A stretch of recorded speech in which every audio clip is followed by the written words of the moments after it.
Hello, and welcome to today's Back to Basics show. I'm Rico Burton, and I volunteer with AARP Arizona. Now, AARP is the nation's largest nonprofit, nonpartisan organization dedicated to empowering people 50 and older to choose how they live as they age. And with a nationwide presence of nearly 38 million members across the nation and approximately 900,000 right here in Arizona, AARP strengthens communities and advocates for what matters most to families: health security, financial stability, and personal fulfillment.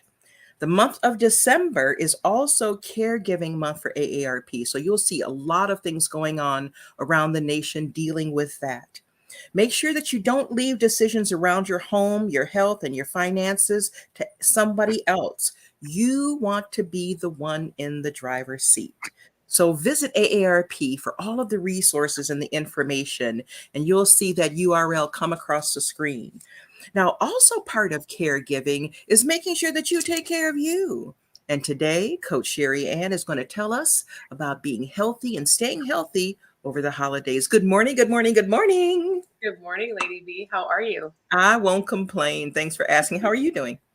I'm wonderful. I love this time of year. I always tell people it's always feels like a whirlwind from actually Halloween through the new year. And it's just a lot of hustle and bustle. And it really is important to take time to take care of ourselves. And so I'm excited because today we're just going to talk about how to stay healthy through the holidays. You know, there's a lot of stress that goes on, there's a lot of temptations with different foods.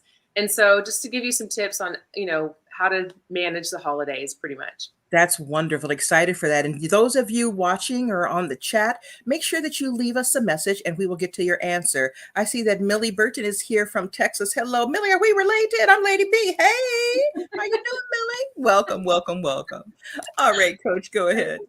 So with holidays, we want to just make sure that we're keeping perspective and our focus in the right place. You know, during the holidays, we're with family and friends, and the whole point of it is to create memories and have a really good time. And a lot of the time, our focus gets to be on food because we gather, and when we gather, we always gather with food. And so it's really important to keep the focus, where it needs to be, and that's with family and friends and creating memories and the food too. I'm not saying don't deny the food, but don't let food be the whole center of the focus. Just pay attention to what matters most. What matters most? Relationships, right?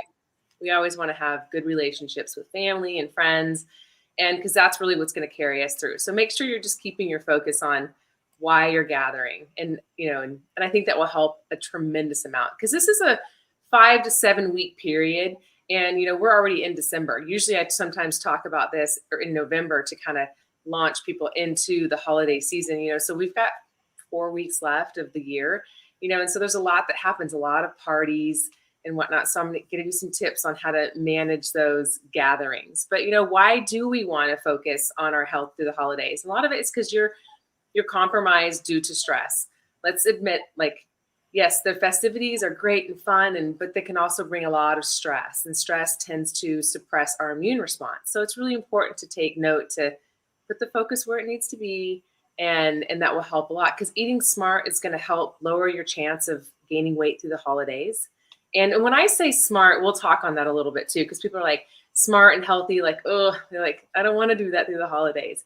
But it really is going to decrease your chances of gaining weight through the holidays because everyone tends to put on a few lbs. It's going to lower your risk of high blood pressure, cholesterol, risk of type 2 diabetes. These are all the things that I've been talking about throughout the year in Back to Basics.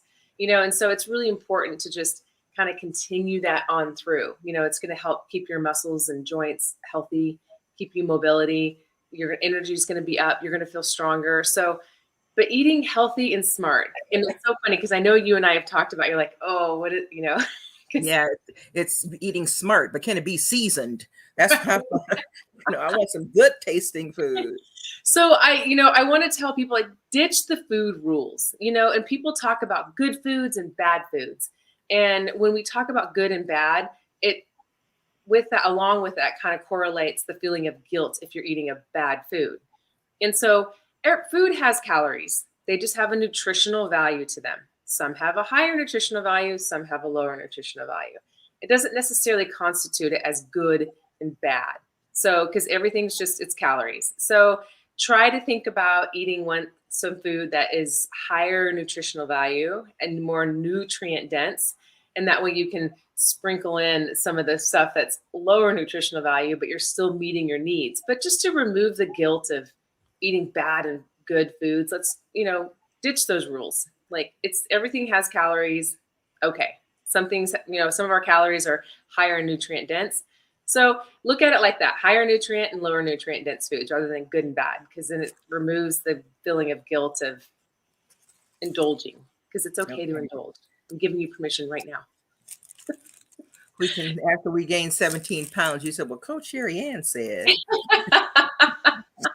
right? Okay, not that much indulgence, but if you're feeling overwhelmed as far as like how to like go about doing it, in the sense of just trying to eat a little healthier and a little smart, don't feel overwhelmed. And I know that's an easy thing to say, but just focus on one change or one moderation or one focus. And that could be, your focus could be on sugar. It could be on alcohol consumption, because let's admit, like, through this time of year, there's a lot of parties and a lot of people tend to consume a little more alcohol. So maybe that could be your focus. If there's, you could focus on eating more fruits, throughout this time of year, or more vegetables. But you don't have to have like this overarching, like overwhelming feeling of like, I got to eat, healthy. I got to eat smart. If you're feeling overwhelmed, just find one thing, and we're going to go through some tips. So in these tips, maybe just pick one tip that you want to focus on for the next few weeks. I can tell you one of my challenges is going to some organization events where we have to pay for them. And so if I've paid $35, $45, $50 for a meal, I'm going to eat something. For sure. Right? It's like, that's my money. I'm trying to eat smart, but I paid all this money and I want something for it. So it's like, right. I paid it. I'm going on a cruise. I paid for it. I'm going to eat everything in sight, right? Not the right way to look at it, but certainly how some of us do. Well, okay. So paying for an event and paying for a cruise are kind of like two different things, because an event is one meal. Like, if you're paying a good amount of money to go to an event, and sometimes I look at it like I'm paying for the event because sometimes it's for a good cause. And so I'm paying for the cause rather than for the food. So there is a perspective that you can shift to, but you can also think about, it's just one meal. Like, I'm just going to really indulge in this one meal, and the rest of the day I'm going to make good choices. Now, a cruise is a different story, because that's like 5-7 days, and so you might have to like think about how you're going to tee yourself up for those 5 and 7 days of, really being very diligent so that you can splurge for the whole 5 or 7 days, and then be really diligent when you get off the boat, like, okay, back to the grind. But yeah, it's all about being intentional with your food. And so that jumps into like my very first tip, and that's be choosy. You don't have to eat everything, but be intentional. And when you're eating, like, really think about the food that you're eating. Like, think about where it's come from. And I know a lot of people are like, why would I do that? But if you're thinking about the nutrients that you're consuming, or if you're indulging in like a yummy piece of pie, or a really decadent cake, you can think about the time that went into preparing that. But chew your food, like really chew it, feel it in your mouth, taste it, smell it. Like, just be in touch with your food when you're eating it. Because we have a tendency to like be talking, if we're at events and we're not paying attention to the food that we're eating. And there's this mind-body disconnect because we're busy socializing, which is, nothing is wrong with socializing, but just be mindful, be choosy. And when you're eating, really think about be enmeshed with that food. Does that make sense? Mm-hmm. It does. And sometimes when you're eating something really decadent, it's very easy to be enmeshed in it because it just tastes so good. So, but just be choosy and think about your intention of why you're choosing to eat that particular item or meal. Because it tastes good. Why do I have to have a whole bunch of other reasons? It just tastes good. Can't I just have some comfort? Oh, yes. Yes, definitely. We are more mentally connected to our food than we have ever been. And so that's why it's just to be mindful, because you are mentally connected to it. So just be mindful. And if it is because it just tastes good, that's totally fine. Enjoy that meal. So if you're at a gathering or you're with family or whatever, and you have lots of food that have been prepared and you make your first plate and you're ready for seconds, I'm going to encourage you to take 10 minutes when you finish that first plate of food, sit there and drink some water, have a nice conversation, maybe get up and walk around, but wait 10 minutes. Take 10 before you go get your second plate. You would be really surprised at how different your second plate of food is if you just give it a little bit of time. And that's not to Absolutely. say, what's that? Absolutely, because if you wait those, 10 minutes, the food's going to be gone. So you don't have anything to put on your plate because everybody else is gone and gotten the food. Okay. So I'm one of 5 kids, and and then once we all get spouses, and then there's children, and I mean there's a lot of food that gets made, and I used to and plus when I had my children were little, I learned to eat fast. If I wanted the food in my body, I ate fast, and that was just because, and as a child it was that way. If you wanted seconds, you better hurry so you can go get it, because otherwise there's not going to be anything. So. But really, just take time. Let it Right. kind of sit. Let your brain absorb the fact that you just put a lot of food in your stomach. Because I know we want sometimes our seconds is all about because of how it tastes. And we just want to have that taste again. And so, but if you're super full, like if you're going into the meal intentional about, hey, I'm wearing elastic pants, I'm gonna gorge myself in this one meal, then that's different. Maybe don't wait. Maybe just go ahead and gorge yourself, and then you'll be sick and you won't do it again. But if you can, just give yourself some time to let your brain, recognize that you just gave it a full plate of food. So take 10 before you go get your seconds. Have a All right. conversation, drink some water. So my third tip is avoid recreational eating. Do you know what I mean by that? Like playing cards and doing other things. Yes. Or when you're at parties, people tend to gather in the kitchen or gather around the food table. You find yourself recreational eating is you find yourself grazing, and you just keep grazing. And so if you're really, don't park yourself next to the food table. Kind of get a plate, get what you want if you're wanting some appetizers, then remove yourself from the food table or the kitchen. Because people have a tendency just to sit there, and I call it recreational eating, and it's just grazing on a bunch of different things. So if you're really wanting to watch your caloric intake for that day or that event, just remove the option to stand there and just graze. And you know what? And I think some people are doing that. They're removing them because of COVID. Because Yeah. now we're mindful about being around a lot of other people. We're mindful of being around other people's food because people are looking at you like, wait a minute, now don't get too close.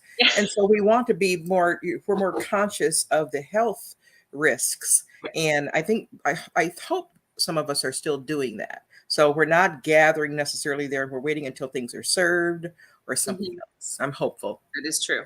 Yep. And then there are also some people that aren't doing that though, too. So there's both. But I do believe that for the majority, people are being a little more conscientious of just having food sitting out. So next tip number 4 would be to drink to your health. And that means to do water in between your alcohol. So, because like I said earlier, this tends to be a year where people tend to consume a little bit more alcohol. So if you're at a party where you are drinking, I would encourage you strongly to start with water and food. Don't ever put alcohol in on an empty stomach, and to drink water in between. And if you're a soda drinker, if that's your choice of drink, same thing. Put some water in there in between, because that soda is full of sugar. And if you're doing a diet soda, yeah, it's not full of sugar, but your brain is still thinking that it's getting sugar. The fake sugars trick our brain, and it still releases, we have glucose issues. So just make sure you're drinking water. And if you want to do flavored water, which I love, usually infused with cucumber, or if you like lemon or any other fruit, you could do. So if you do a fruit infused water, it doesn't taste so plain. Um, I'm one of those. I don't mind water. I love water. I don't need to have it infused, but like my kids are like, it's so boring. I'm like, but you need it. So make sure that you are drinking plenty of water throughout the day, and then use it to help break up, at your event, drinking and eating. Makes So sense. drink to your health. So tip number 5 is to, well, I already said it, but is to never drink on an empty stomach. Never drink alcohol on an empty stomach. People tend to get to parties and the first thing, or gatherings, the first thing they do is they grab a glass of wine or a cocktail, and it's really not a good idea to put alcohol in on an empty stomach. So if you're showing up to it and drinks are being served immediately, I would really strongly encourage you to get an hors d'oeuvre in or some food in your stomach before you put alcohol straight in, because otherwise it's straight into your bloodstream and it kind of can just set the tone for the evening. So don't drink on an empty stomach. So tip number 6 is don't go famished to a party or shopping for that matter. If you're going to the grocery store, and that's always a rule of mine, is if you go somewhere where you're famished, you have a tendency to really not manage and not be intentional about your food when you're eating. Or if you're going to the grocery store famished, you'll have more things in your cart than you really intended to go buy at the grocery store. So try to make sure that if you're showing up to a party and you're wanting to, this is if you're wanting to really manage your caloric intake, just have a little snack before you go. And I always encourage people to make it like a protein stack, because that is a little more satiating. And we all need protein, especially as we age, to help with muscle protein synthesis. So just have a little snack before you go, because it will help you manage your calories while you're at the party. I absolutely agree with you. Another reason to make sure that you have a little something before you go is, especially if you're going to a potluck and everybody can't cook, you don't have to worry about it. There's that. That is true. I have shown up at gatherings where I'm like, I don't think I'm going to eat any of that, or I might have a little bit of that. Who put raisins in what? Woo! I mean, I don't mind trying new things, but there's sometimes where I have been to a potluck, and especially since COVID, I really don't do that style of get-togethers anymore anyway, just for my own health and safety and whatnot. So I just kind of, I think COVID really awakened everybody to just how we are as far as like health, and so, yeah, potlucks. Yeah, if you're worried about the other chefs at the potluck, then definitely consume something before you go. Especially if they have cats. Too many of my friends say, let the cats just be everywhere. Cats in the kitchen. Oh no. So no, eat something before you go. Do not go famished. Thank you very much for that tip. That's awesome.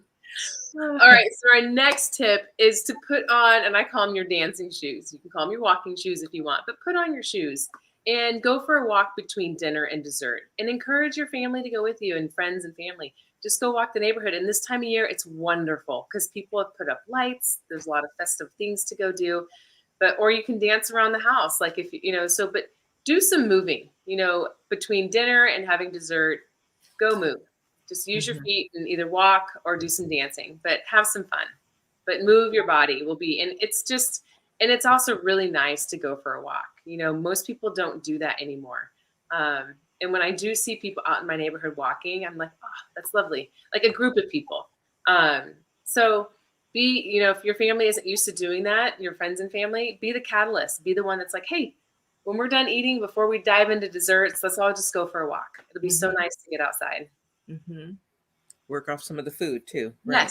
Yes. And here we can do that here in Arizona. If you're tuning in from, the New England area or where you have snow, it might be a little different. You might need to put your snow boots on. But yeah, we're pretty lucky here in Arizona. Absolutely. Definitely. So next tip number 8 is to opt for homemade versus processed. There's a lot when you are eating processed foods, a lot of the times you don't know what's in there. There's chemicals in there also, and you don't really know how it's prepared. And so you'd like to really know what you're eating. So try to avoid processed and do homemade. And plus it just tastes so much better. I think it does. I mean, some people would argue because processed is full of preservatives, which tend to enhance the flavor of food, but it's not like the real food. So I always try to encourage people, try to do homemade versus processed. And it might be fun to find a recipe. If you're going to an event where you need to bring a dish, if it's potluck style, try something new. Try finding a recipe. No, don't make me the guinea pig. Do something tried and true. Okay, fair enough, Lady B. I have, yes. Usually if I'm trying something that's totally off the wall, I will never take it to an event. Like I usually make my kids the guinea pigs Right. because they're honest. So true, I got you on that one. But definitely try making food. Don't go to the store and buy something that's pre-made and processed. I really, really encourage you to make some homemade food. Even if it's for your own home and you're not going to an event, really try to get away from the processed foods because there's a lot of things in processed foods that we don't need in our body. Yeah. Okay. All right, so tip number 9 is portion control. So what I encourage people to do is use a smaller dinner plate. We back, decades ago, our dinner plates used to be about a 7 to 8 inch round. Now they're like 10 to 13 inches, like huge plates. We don't need to be eating that much in one sitting.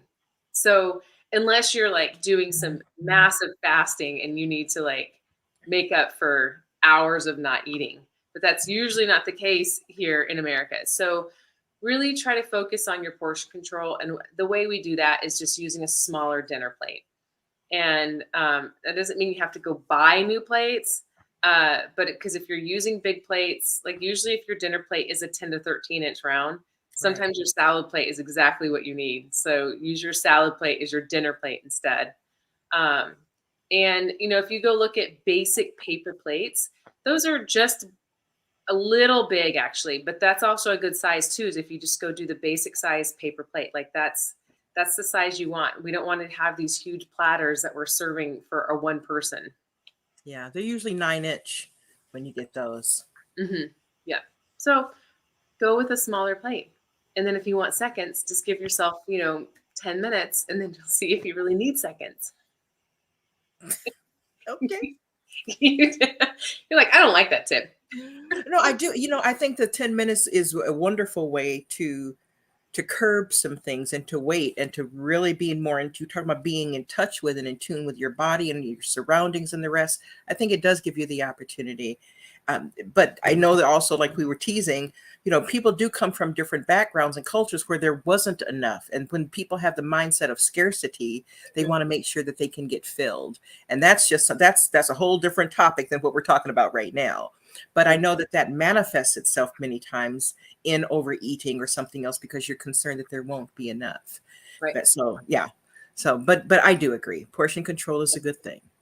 Well, and back to what you're saying too, like at Thanksgiving, it's so funny. This year, two of my 3 kids were like, "Why do we only make stuffing once a year?"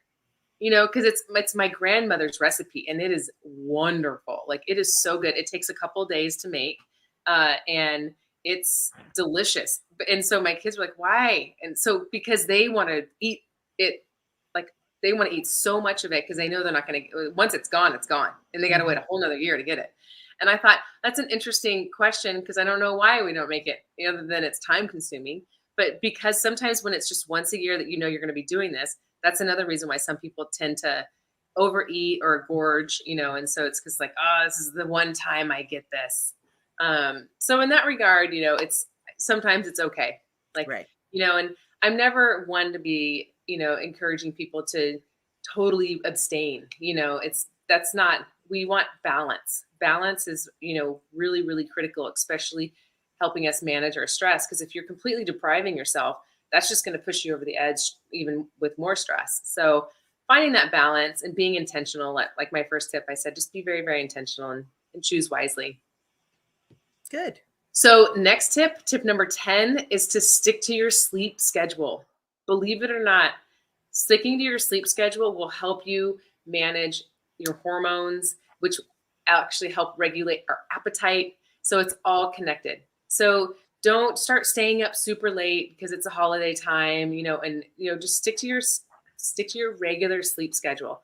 Wow. And some people tend to actually sleep more during this time of year because it's darker, longer. It's getting lighter later, and that's okay because our circadian rhythm actually kind of goes with the sun.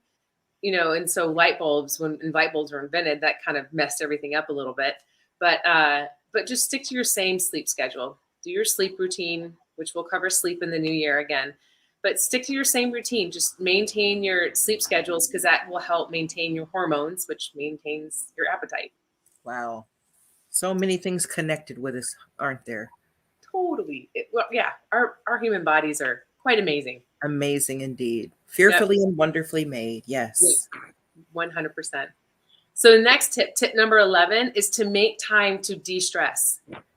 Make time to focus on yourself, whether that be go for a walk or meditate, spend time reading, knitting, whatever it is that you do to de-stress. For me, it's I just go for runs. I just put my shoes on and I take off. And it's just my time for my brain just to kind of let be and process things and whatnot. So make time, whatever that is for you, to de-stress. And it's different for everyone. What do you do to de-stress? Take a long, hot bubble bath and listen to classical music or smooth jazz or something, and turn off the lights and have candles, and just it's such an inexpensive luxury, to just do that. And then if the water starts to cool, I let some out and put some more in. Right? It's that You. kind of thing. That So kind of many thing. people have tubs in their homes and they don't even use them. And it's such a True. relaxing thing to do, especially if you put a little bit of lavender in the water. Oh, it's very soothing. That's awesome. Yeah. So find whatever is for you to de-stress and make sure you're doing that. And tip number 11, I'm sorry, tip number 12 is to continue to exercise. Don't deny yourself the ability to get in your exercise. Even if it's small bursts, because that's the other thing is this time of year, we're all so busy and we're not finding the time for ourselves, because part of the de-stressing is finding time for yourself. But that also includes making sure that you're getting in your exercise, because that will make you feel so much better when you go to indulge in that favorite piece of cake or whatever it may be for you. And You, so you said it so nicely. Don't deny yourself the opportunity to exercise. Instead of you need to exercise, it's don't like, oh my gosh, this is a privilege. Don't deny yourself. Hmm. it's true. Don't deny it, because we all need it. We all need to be moving, because if it's use it or lose it. So, and you don't want, we all want to have longevity and vivaciousness in our life. And so, you know, make sure that you're taking time to move your body, and exercise can be anything. Like it really could be going for a walk. It could go to a dance class, dancing in your house, doing the stair. It could be really anything that you want it to be, but just make sure that you're still moving your body. And even if you have to do small bursts, I always say try to get at least 10 minutes in one thing, in one sitting, whether it be 10 minutes in the evening, 10 minutes at lunch, and 10 Hmm. minutes in the morning, like however it needs to be for you. But carve out that time for yourself. You'll feel so much better. Wow, those have been some wonderful tips that you've shared. Mm. Yeah, It and if you're wasn't so bad.